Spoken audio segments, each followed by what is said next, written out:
This is your host, Danny, and this is Expressions from English Plus Podcast. Have you ever heard the expression, open a can of worms? Well, what does that mean? What does it mean to open a can of worms? Is there a can of worms to open in the first place? What does that mean? Of course, it is not literal. It is metaphorical. But if you say that someone is opening a can of worms, you are warning them that they are planning to do or talk about something which is much more complicated, unpleasant, or difficult than they realize, and which might be better left alone.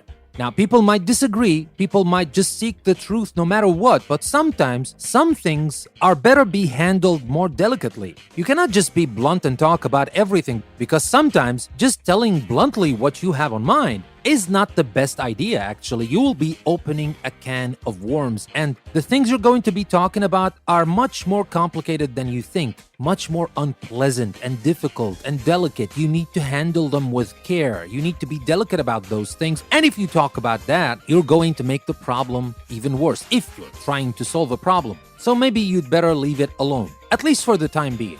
But trust me, folks, sometimes you would want to open this can of worms no matter how ugly it is, because if nobody else is going to tell the truth, you might be the one to choose to tell the truth, even if that means opening a can of worms. So, open a can of worms. Another day, another expression. Thank you very much for listening to another expression from English Plus Podcast. This is your host, Danny. I will see you next time.